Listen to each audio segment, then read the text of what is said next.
Profesora, buenas noches. Compañera, buenas noches. Bueno, yo les voy a hablar un poco sobre lo que es alcances del Estado de Derecho. Bueno, para entender la importancia del Estado de Derecho y su alcance, es necesario entender el concepto de su significado, asimismo su origen, la razón de su existencia, para qué sirve y cómo nos puede ayudar a superar el subdesarrollo del Perú. El Estado de Derecho tiene una entidad o institución de gestión y organización de un Estado. Da cara a la sociedad con la finalidad de dar garantías con respeto de sus derechos fundamentales, plasmado a la Constitución política. Asimismo, el Estado de Derecho es gobernado por todas las autoridades que deben de respetar y cumplir esas normas generales que deben haber sido previamente promulgadas. El Estado de Derecho está recogido a la Constitución, por ende su operatividad debe de ser efectiva y eficiente. Pero la cruda realidad no sucede eso, ya que nuestro país sigue siendo sumido al subdesarrollo y a la pobreza. Solo un porcentaje de ciudadanos vive una vida digna, pero la gran mayoría sufre las consecuencias del subdesarrollo.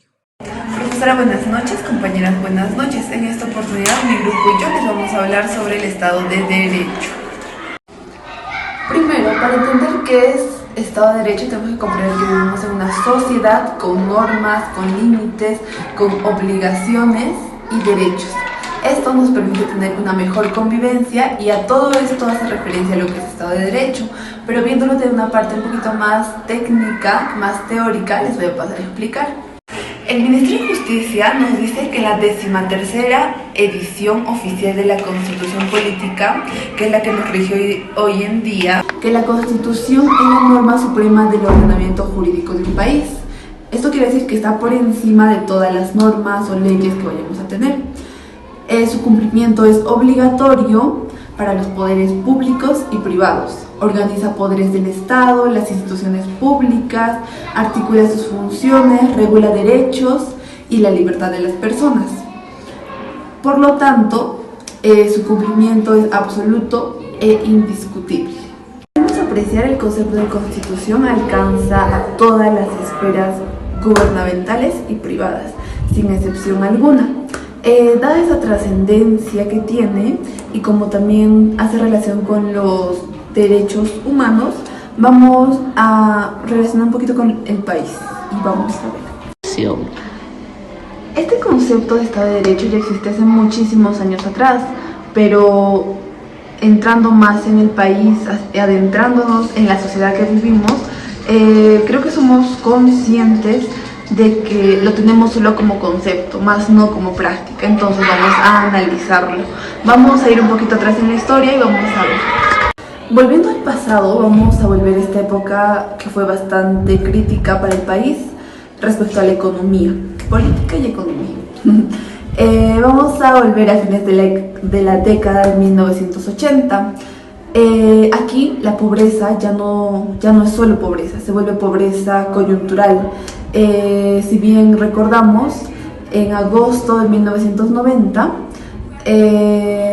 ocurrió lo que se le conoce como el Fukishock, donde terminando el gobierno de Alan García, entró Fujimori, que trató de estabilizar la economía en el Perú, pero no contó con que la pobreza que teníamos se iba a convertir en pobreza extrema, por el desempleo, por las tarifas tributarias súper altas, por todas aquellas cosas que influyeron en su momento. A mí me tocó la parte de la garantía y la libertad. ¿En qué involucra la garantía en la Constitución de los Derechos? La garantía se encarga de proteger y defender la Constitución de los Derechos.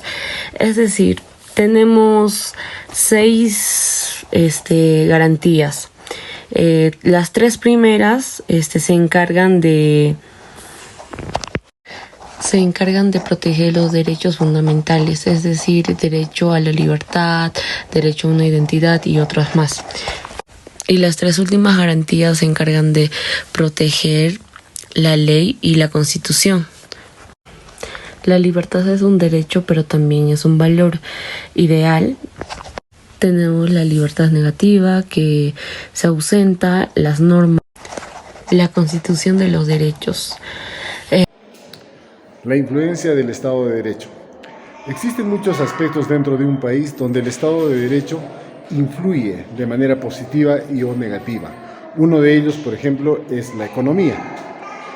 Podemos decir que la economía será buena si se han desarrollado acciones dentro del Estado para poder promocionar mejores condiciones de vida a sus ciudadanos.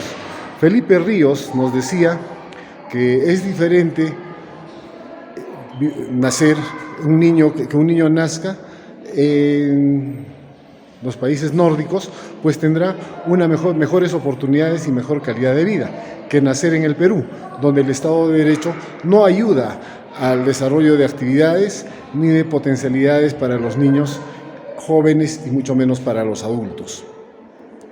Esto debido a que las políticas que determinan el Estado de Derecho se ajustan solamente para algunos grupos, llamados grupos de élite. Estos grupos de élite que manejan el poder, básicamente desarrollan leyes para poder desarrollar sus propias actividades, más no las actividades de todo el país.